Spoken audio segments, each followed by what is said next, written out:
Ends World Business Today in London. Conspiracy or cozy talking shop? The Bilderberg Group is meeting in South Germany this week, at least according to the Financial Times, which says a group of powerful men and women will debate the future of the world.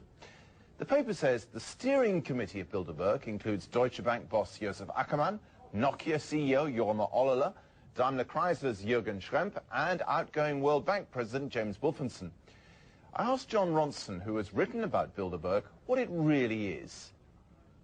Bilderberg is a meeting of powerful centrist industrialists and politicians. They always meet in secret once a year in a five-star hotel with golfing facilities, and they've taken on the image for conspiracy theorists of the fabled shadowy cabal that secretly rules the world. Are they?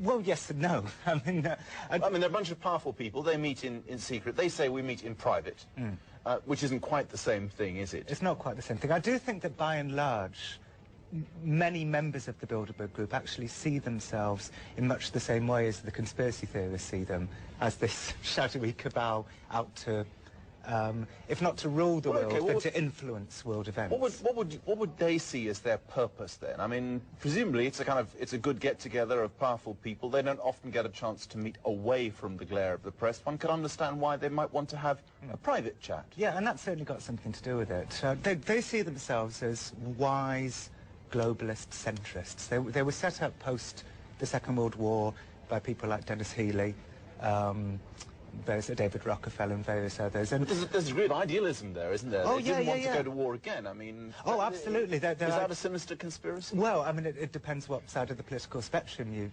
you sit on. And you know, many of the anti-Bilderberg conspiracists are right-wingers who see themselves as twigs in a tidal wave of globalization. They see themselves as nationalists, and they think the idea of a world government, which is what Bilderberg is into by and large, the idea of a one-world community, a new world order. You know, they see that as They see themselves as a government as opposed to a group of world leaders or people with influence at a global level who are talking about global issues, do they? They see themselves as headhunters. They'll get an up-and-coming politician who they think may be president or prime minister one day, and as globalist industrialist leaders who believe that politics shouldn't be in the hands of the politicians. The globalists involved in creating world control have historically called their efforts the New World Order since the early part of the 20th century. President George H. Bush used it publicly during the first Gulf War. Out of these troubled times, our fifth objective, a new world order, can emerge.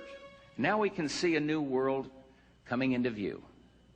A world in which there is the very real prospect of a new world order. The name New World Order raised so many red flags that it was dropped almost as soon as President Bush uttered them during the first Gulf War. The Commission on Global Governance was immediately formed with the full blessing of the United Nations. Its report was released in 1994 and published as Our Global Neighborhood in 1995. The report provides a flexible set of justifications and implementation goals needed to implement global governance. The report acknowledges that the environment is key to forming global governance. It states that considerable strides have been made in creating a system of international environmental governance to achieve global sustainable development through the management of cross-border environmental disputes and protection of the global commons. Man-caused global warming fits perfectly within international environmental governance. The report recommends, quote, "A carbon tax would no doubt be a valuable step forward towards a radically different system, one that taxes resource use rather than employment through payroll taxes and savings. This would recognize the need to discourage excessive consumption and would stimulate employment as part of a strategy of sustainable development," unquote. That is exactly what Al Gore and other alarmists are saying today. Somehow, they claim, more taxes are going to help our economy. Yes, I know that CO2 tax is considered just wildly unrealistic now, but, you know, our pattern of financing our social programs and health and welfare programs on the backs of employment has outlived its rationality and usefulness. See the payroll tax? Yeah, sharply reduce or eliminate, absolutely, and replace it with a pollution-based tax system, principally CO2. I fully understand how inaccessible that sounds in this context. I really believe that that would help our economy, help our competitiveness, and I think it would put incentives in place to do the right thing. Regardless of Al Gore's assurances, making everything more expensive because of a carbon tax cannot help our economy or individual families, nor can a cap-and-trade scheme that is also promoted by Gore and other alarmists. The Congressional Budget Office warned that such efforts would be, and I quote, regressive in that poorer households would bear a larger burden relative to their income than the wealthier households would, unquote. Indeed, such a plan would be disastrous to the American people. This is exactly what historian Carroll Quigley meant when he stated that, quote, in this group of globalists were persons whose lives have been a disaster to our way of life, unquote. How does this work? When he was vice president, Al Gore called it reinventing government through the creation of public-private partnerships. You have heard this phrase many times on the news, but didn't know what it really means. There are literally thousands of these public-private partnerships in the United States and around the world. The problem with public-private partnerships is that they shift decision-making from the electorate and elected officials to an unaccountable partnership of non-governmental organizations, government bureaucracies, and multinational corporations at the international, national, and local levels. Since none of these entities are elected and government bureaucracies are only marginally accountable to the electorate, the partnerships are free to impose their will on people, not unlike the feudal system, just as historian Carroll Quigley said in his book, Tragedy and Hope. All of this is driven by the deliberately fabricated need for what is called sustainable development, which include things like smart growth and environmental protection. The latter includes the Kyoto Protocol to ostensibly reduce global warming, but in fact allows control of our economy by international bureaucracies that will impose carbon taxes and cap-and-trade schemes exactly as the Commission on Global Governance and Al Gore propose. The partnerships form a neo-fascist relationship between government and corporations which creates monopolies, effectively eliminating most competition from small businesses that do not have the ability to meet the draconian regulations. Once this process is fully in place, there is no longer free market enterprise, but total economic control. Again, this is exactly what Carroll Quigley said would happen in Tragedy and Hope. It is what is meant by global governance and the New World Order. Lou Dobbs of CNN provides an excellent snapshot of how this is being done today and its terrible consequences on the middle class.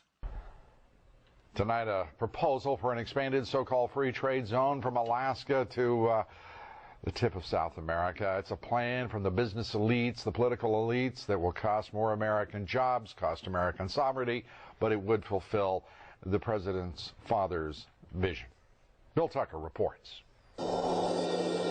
It's not a new idea. President Bush talked about it back in 1991. It is a big idea, a new world order where diverse nations are drawn together in common cause.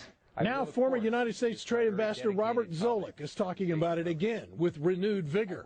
This time, a new world order with business at the helm of trade and economic policy, advocating what he calls the Association of American Free Trade Agreements, a separate non-government entity which would include North, Central, and South America. What Zoellick is really proposing here is a stealth trade agenda. It's not a national agenda. He's proposing to set up what's essentially a private organization to try to achieve what he couldn't get done when he was the U.S. trade representative.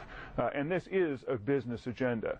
It's an agenda that goes hand in hand with the United States, Mexico, and Canada, working quietly and behind the scenes to promote a common market with common deregulation for the benefit of multinational corporations. It's an agenda that so far has resulted in an increase in U.S. corporate profits of 45%, while wages of American workers have risen only 3% in the last 5 years. The main danger raised by Zoellick's proposals is that the future of American international economic policy, which affects not only our nation's prosperity, but its national security, will be set not by the American people and their elected representatives, but by a small corporate elite that is accountable to no one but itself. Effectively surrendering the sovereignty of the United States. And as justification for trusting those who would have the authority, the argument is made that free trade promotes democracy and the welfare of the people. But Lou, one has to look no further than China to see whether that, in fact, is true. You know, talking about Zoellick's proposal, it's not Zoellick's proposal, it's Daddy's proposal. And people better understand that they mean exactly what they're saying. It's a new world order they're trying to create, and they're trying to do so not only without approval or consent,